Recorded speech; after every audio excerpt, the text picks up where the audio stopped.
There's something about the open road, the long stretches of highway, the hum of the tires against the asphalt, the way the world seems endless and empty. We tell ourselves that road trips are about freedom, about escape, about finding something new. But sometimes, what you find out there isn't what you were looking for. Because when you're hundreds of miles from home, with no one around, no signal, and nothing but the sound of the engine, things start to feel different. Time bends, silence grows heavy, and the dark begins to breathe. Every highway has its stories, every gas station, every forgotten rest stop. They all hold memories of people who didn't make it to their destination. In tonight's episode, we'll listen to 8 true accounts from travelers who thought it would just be another drive. 8 stories of real encounters that turn the open road into a place of quiet, crawling terror. So, buckle up, keep your eyes on the mirrors, and remember, when the night feels too still, you're probably not alone. Story 1. The Man in the Rest Stop Parking Lot. It was close to midnight when I pulled off the highway. I'd been driving for 9 hours straight. The GPS said I still had 3 more to go. My eyes were starting to blur. I needed caffeine and a place to stretch my legs. The next exit had one of those lonely rest stops, the kind that always looks a little too empty. Just a couple of vending machines, a dim bathroom building, and a few cars scattered under the yellow lights. I parked near the edge of the lot. The night air hit me hard cold, sharp, almost electric. Cicadas hummed in the trees beyond the fence. No sound of people, just silence. I walked to the vending machine, digging for change. That's when I noticed him. A man standing a few parking spaces away. No car near him. Just standing. Still. He was wearing a faded denim jacket and dark jeans. His hands were in his pockets, his head slightly tilted down, as if he was staring at the asphalt. I tried not to stare, pressed the button for a coffee. The machine whirred, and I told myself he's probably waiting for someone. But when I glanced back again, he had turned to face me, not moving closer, just facing me now. I looked away, pretended to check my phone. No signal. Of course. The coffee dropped. I grabbed it and started walking back toward my car. That's when I heard it. Footsteps. Slow, measured, coming from behind me. I turned around. He was walking now. Not fast, but straight toward me. Something about the way he moved didn't feel right, like his steps were too even, too quiet, no sound of shoes scraping gravel. I called out, "Hey man, you good?" He didn't answer, didn't stop. That's when I noticed his eyes, not glowing, not weird, just blank, unfocused, like he was looking through me, not at me.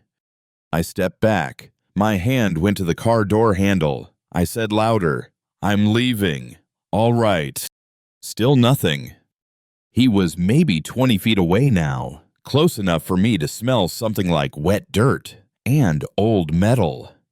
I jumped in the car, slammed the lock, and started the engine. The headlights lit him up. For just a second he stopped, head tilted again, like he was studying me. Then he stepped out of the beam and vanished into the dark beyond the fence. I didn't wait. I hit reverse, spun out of the lot, and got back onto the highway. My hands were shaking on the wheel, heart pounding. Every set of headlights behind me made me flinch. 2 hours later, I stopped for gas in another town. The cashier looked half asleep, but when I told him what I saw, he just frowned. "You stopped at the old Ridgeway rest stop?" he asked. I nodded. He paused, then said quietly, "They closed that place 6 years ago. Nobody's supposed to be out there." I laughed at first, thinking he was joking, but he wasn't smiling. He just shook his head and went back to scanning my receipt. I didn't ask anything else. Didn't want to. I drove the rest of the night with my mirrors angled down. Didn't want to see what might be behind me. And I've never stopped at a rest stop again. Not since that night. Story 2.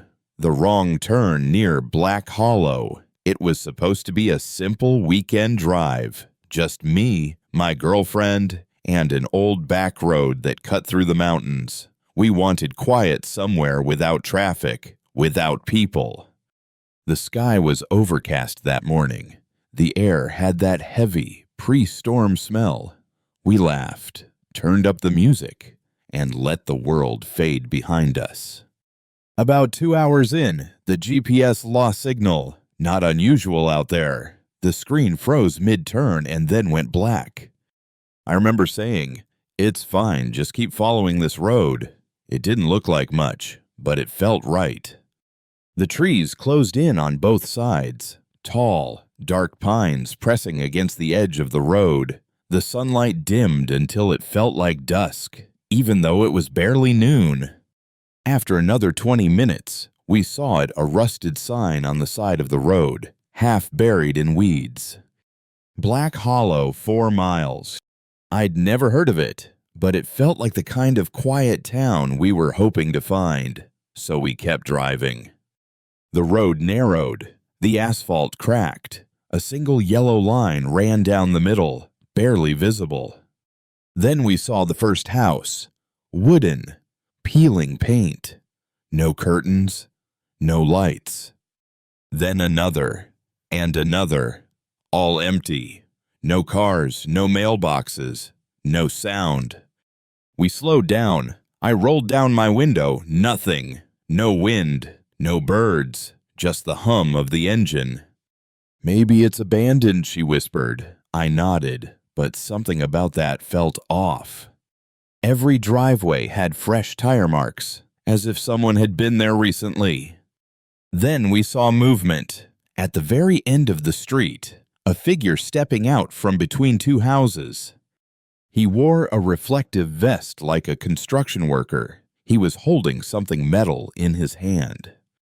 We stopped. He didn't wave, didn't look surprised, just stood there, staring. After a few seconds, he started walking toward us, slow, deliberate. I said, "Maybe he can tell us where we are," but she shook her head. Her hand was already on the door lock.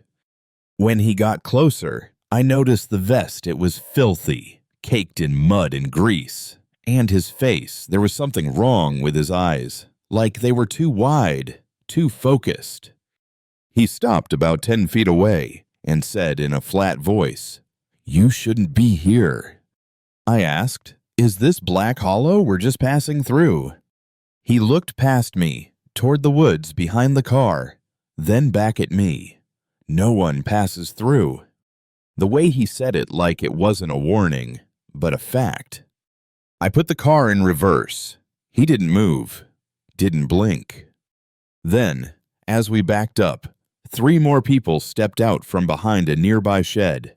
No sound, just appearing, each wearing the same dirty reflective vest. That's when my girlfriend screamed, "Go!" I slammed the gas. The tires spun, the car fishtailed, rocks flying. In the rearview mirror, I saw them still standing there, not chasing, not waving, just watching. We didn't stop until we hit the main highway again, where the GPS flickered back to life. I looked it up that night. Black Hollow doesn't exist. No town, no map entry, nothing. But when I zoomed in on the satellite view, there was something, a faint outline of a grid, old roads, and at the center of it, a shape that looked like a circle of cars, parked in a perfect ring. Story 3. The Motel on Route 46. It was almost 2 a.m. I'd been driving since sunset. The map said I still had 100 miles to go, but my eyes felt heavy, too heavy. When I saw the flickering neon sign that read Vacancy Route 46 Motel, it felt like a blessing.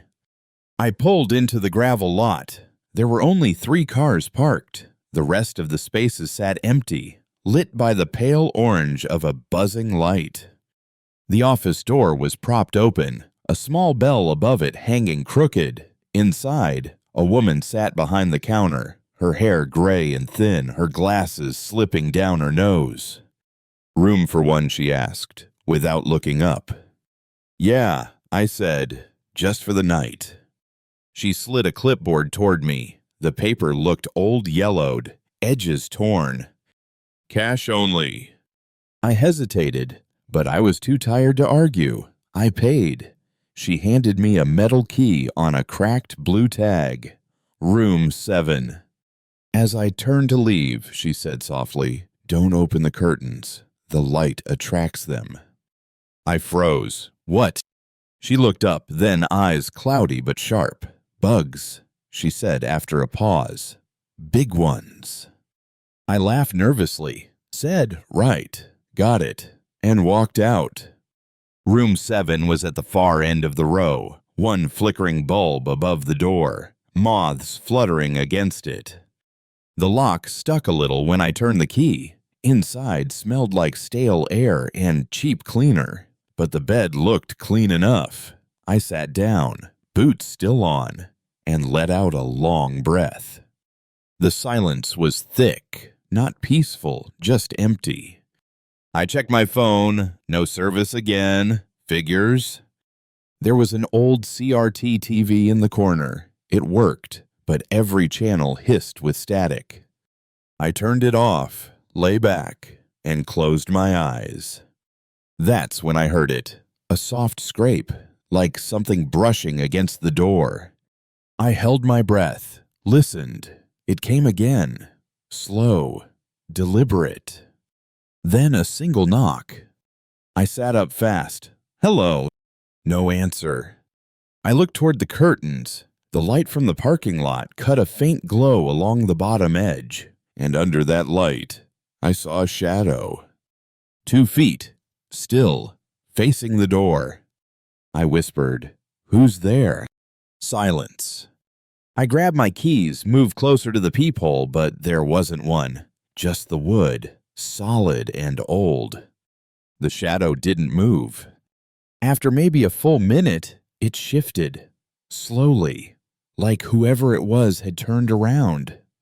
Then the steps started, moving away, fading into the gravel outside.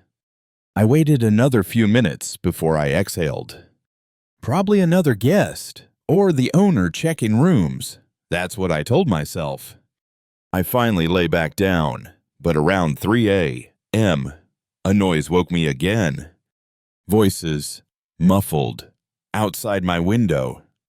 A man and a woman, arguing quietly, then the sound of a car door slamming. I pulled the curtain just a little, just enough to peek. But what I saw didn't make sense. 3 cars were gone. The lot was empty now except mine. And the office light was off. The whole place looked abandoned, like no one had been there for years. I packed fast. Didn't even bother with the key. Just left it on the bed. When I started the car, the engine sounded deafening in that silence. As I pulled out, I glanced once in the mirror.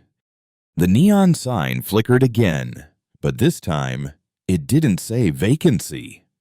The only word still glowing was antsy. When I passed that stretch again a week later, in daylight, I slowed down to look. The sign was gone. The lot was overgrown. And where the office had been nothing, just weeds and dust. I don't know if I stayed at a motel that wasn't supposed to exist anymore, but I still have the receipt, dated that night, faded, but real. Story 4, the car that stopped behind me. The road was empty. Midnight, somewhere between Kansas and nowhere.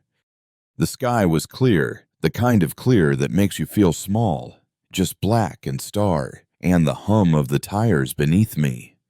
I'd been driving for hours, coffee was gone, Music off, only the sound of wind.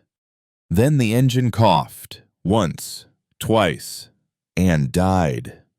The dashboard lights flickered. Everything went dark. I coasted onto the shoulder, hazards on, silence. For a minute, I just sat there, hands on the wheel, staring at my reflection in the glass. There were no other cars, no towns for at least 30 miles, just the highway and the dark fields stretching forever. I tried the ignition again. Nothing. Battery was fine. Gas tank half full, but the engine wouldn't even turn. That's when I saw headlights in the mirror, far away at first, then closer, fast. I felt relief. Finally, someone else. The car slowed as it approached, then stopped right behind me. Not beside, directly behind.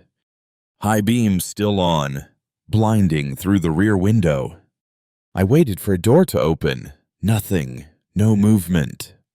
I stepped out, shielding my eyes. The night air was cold and quiet. "Hey, I called.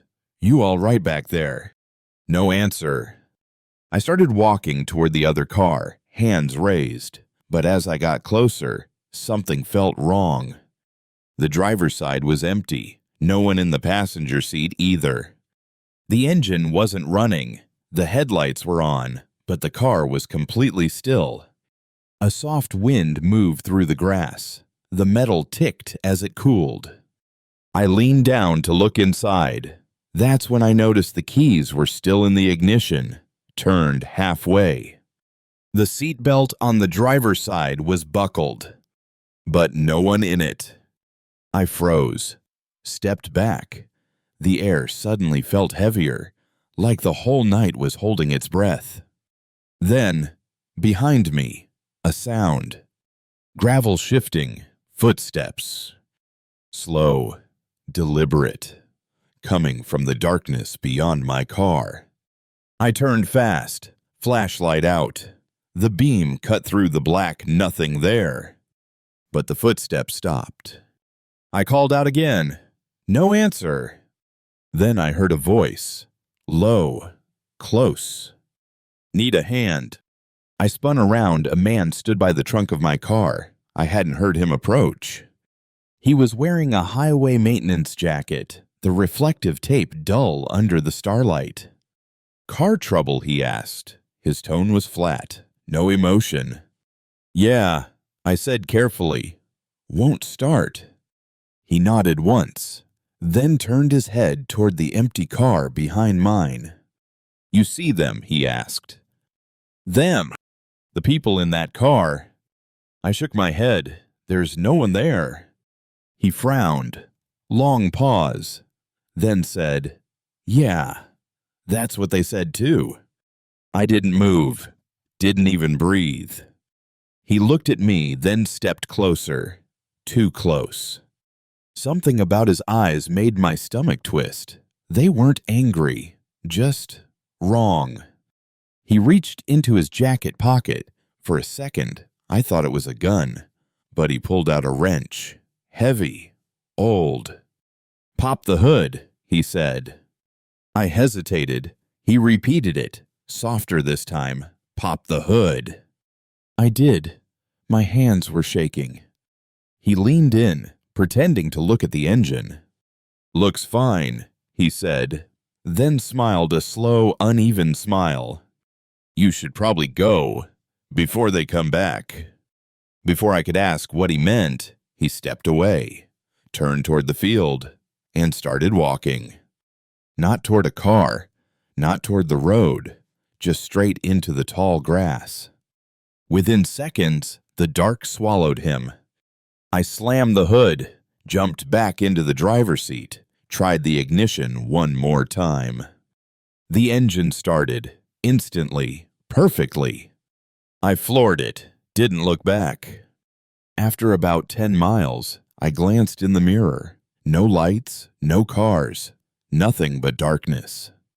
When I reached the next gas station, I told the clerk what happened. He stared for a long moment, then said quietly, There's no Route 46 maintenance crew tonight. Highway's been closed all week. I didn't answer, just nodded, and drove away. But sometimes, when I'm alone on an empty road and see headlights appear behind me, I swear I can feel that same weight again. The kind that makes you wonder if you should have never stopped at all. Story 5, the car that wouldn't pass me. It started somewhere outside of Amarillo. Flat land, empty highway, just me, the radio, and a line of faded asphalt stretching through the dark. I'd been driving since sundown, trying to make it home before morning. No traffic, no lights ahead, nothing behind. Then, out of nowhere, headlights appeared in my mirror, far back at first, then closer. A pickup truck, dark color, maybe navy or black. It stayed behind me, a few car lengths back, never drifting closer, never falling behind. At first, I didn't think much of it, just another driver, but after 20 minutes, it was still there. I changed lanes, so did they. I slowed down. They slowed down. That's when my gut started to twist.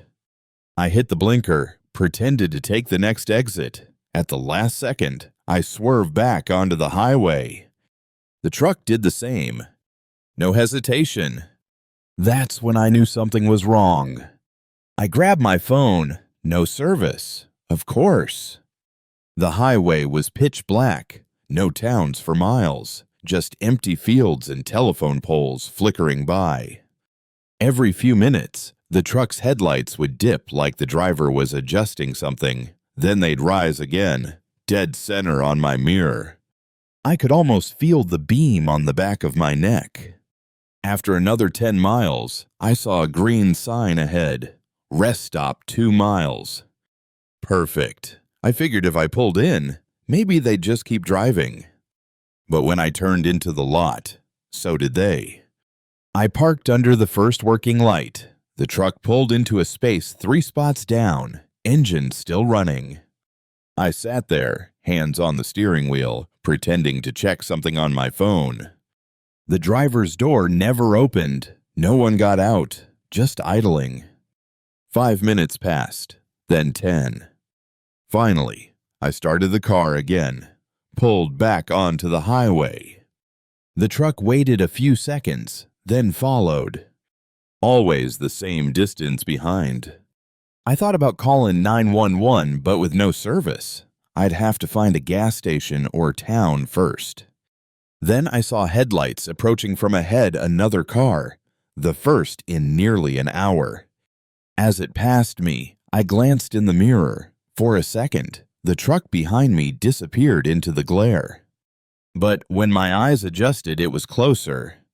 Way closer.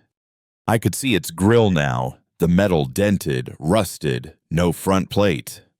I pressed the gas. 80, 90, still there. I switched lanes again. It mirrored me. Then it flashed its high beams once, twice, 3 times. I don't know why, but that's what broke me. I took the next exit without thinking. Gravel sprayed under the tires. A narrow county road, no lights, no signs. The truck followed. That's when I killed my headlights. The world went black. I turned hard onto a dirt path between 2 fields, heart pounding. The truck flew past on the main road, its lights sweeping across the grass, then fading. Silence. I sat there, engine off, breathing hard. Waited 5 minutes, 10. Nothing. When I finally pulled back onto the road, I didn't see it again. Not that night. But an hour later, when I stopped at a 24-hour diner near the state line, I couldn't shake it. The waitress brought coffee, saw my hand shaking, and asked if I was okay. I told her about the truck. Her face went pale. What color, she asked. Dark blue, older pickup. She swallowed, then said quietly, "You're lucky you didn't stop again. That truck's been in the sheriff's report all week. No plates. Driver never seen. People disappear after following it. I tried to laugh, but couldn't. The coffee in my hand trembled. When I finally walked back to my car, the parking lot was empty except for one new vehicle, parked across from mine. A dark blue pickup, engine still warm, story 6. The town that wasn't on any map I'd been driving for 12 hours straight, just me, a duffel bag, and the long empty highway cutting through the desert. It was supposed to be simple, 3 states, 1 weekend, a solo drive. But somewhere around 2A, my GPS froze. The map stopped updating. No signal. The highway curved into nothing but black. No other cars, no towns. Just a sign I didn't remember passing before. Welcome to Ash Grove. White letters, rusting metal, the kind of sign you'd see for a town that used to matter. I figured I'd stop there for gas, maybe something to eat. The gauge was flirting with empty anyway. The road narrowed, lined with streetlights that flickered like dying candles. A few houses, dark windows. Then a gas station appeared, old but open. The neon sign buzzed weakly, gas and go. I pulled in. There was only one other car, an old sedan, dusty, no plates. Inside, a man behind the counter looked up, middle-aged, blank stare, too still. "Evening," I said. "Need a fill-up?" He nodded once. Slowly, like he had to remember how. "You're not from around here," he said, not as a question as a statement. "No," I said, smiling, "just passing through." He didn't smile back, just kept looking at me, eyes unmoving. After a moment, he said, "You should hurry. Roads get hard to follow at night." His tone was flat, almost rehearsed. When I paid, his hands were ice cold. Back outside, I started pumping gas. That's when I noticed something. The other car, the dusty sedan, was running, but no one was inside. The headlights faced the road, engine idling, driver's door slightly open. A chill ran through me.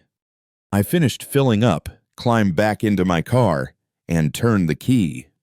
That's when I saw her. A woman standing near the edge of the parking lot, old-fashioned clothes, like she'd walked out of a black and white photo. She was staring right at me, not moving, not blinking. I thought maybe she needed help, so I lowered the window a few inches. Before I could say anything, she spoke, voice soft like she was talking through a dream. "You shouldn't have come back." I froze. "What?"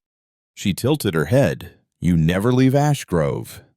I slammed the window up, threw the car in gear, and tore out of that lot. The headlights cut through the empty main street. Every house I passed, lights flicked on. One by one, faces appeared in the windows. All watching me. I didn't slow down. Didn't stop until the road split into 2 directions, left or right. No signs. I took the left, drove for 10 minutes, then 20. Still no highway. Just more fields, more dark. Finally, I saw a figure standing in the middle of the road, the gas station attendant. Same blank stare. He lifted his hand, pointed behind me. I looked in the mirror and my blood went cold. The "Welcome to Ash Grove" sign was right there again. I had looped back. Same spot, same flickering streetlights. Except now the gas station was gone. No building, just empty dirt. The only thing left was the dusty sedan, still idling, door open, radio whispering static. I got out, heart pounding, and looked inside. The driver's seat was wet, not with rain, just wet. The radio crackled, and a voice came through mine. "Just passing through," it said. I got back in my car and drove until the fuel light came on. When I finally saw the highway again, my GPS came back. The map showed nothing but empty desert. No ash grove, no turnoff, no road. Just blank space. I tried searching it later. No record, no mention, no town called Ash Grove in that entire state. But sometimes, when I drive at night, my GPS freezes again, and for half a second, I see a little gray pin appear marked Ash Grove. Then it's gone. Story 7. The Officer by the Side of the Road. It was almost 3 a.m. Empty highway. Just a ribbon of black stretching into nowhere. I'd been driving from Utah to Colorado. No traffic for hours, not even a truck. Then I saw the lights. Red and blue, flashing in the mirror. Relief, at first. I thought maybe a speed trap, or a broken taillight. I slowed, pulled over to the shoulder. Gravel crunched beneath the tires. The patrol car stopped behind me. For a moment, the lights kept flashing, painting the inside of my car in color. Then they went off. Darkness again. I waited. No one came. After 30 seconds, the driver's door opened. Someone stepped out. Tall, broad shoulders.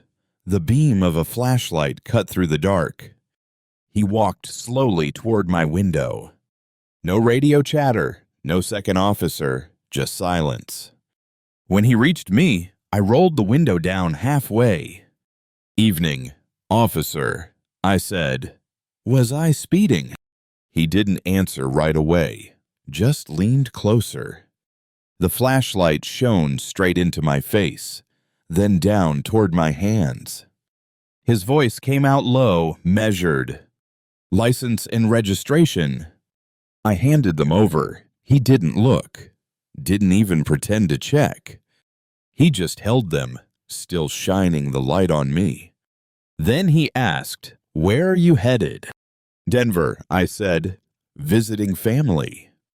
He nodded. Still no emotion. Then he said, "You drove past the last exit. Did you see the sign?"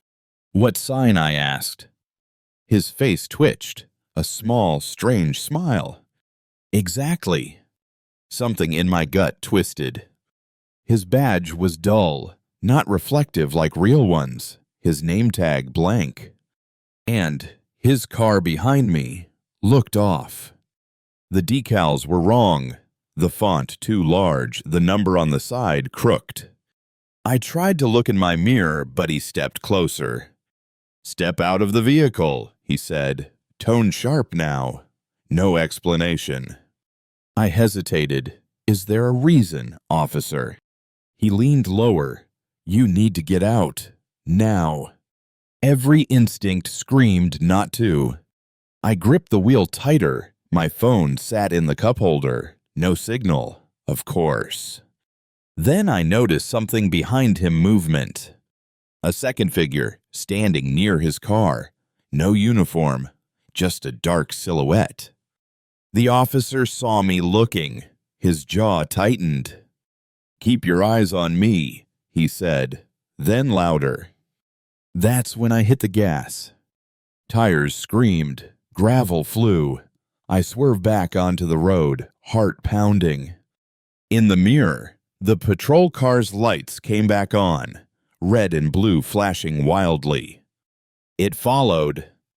I floored it. 80, 90, still there. Then the lights cut out. No car, nothing. I drove another 10 miles before daring to slow down. Finally, I saw a real gas station, bright, new, busy even at night. I pulled in, shaking. A real police cruiser sat there too. 2 officers inside drinking coffee. I parked beside them and told them everything. When I pointed back toward the highway, one of them frowned. "There's no patrol out there tonight," he said. "Not for 50 miles. I told him about the car, the fake badge, the second person in the dark. He radioed dispatch, gave my description.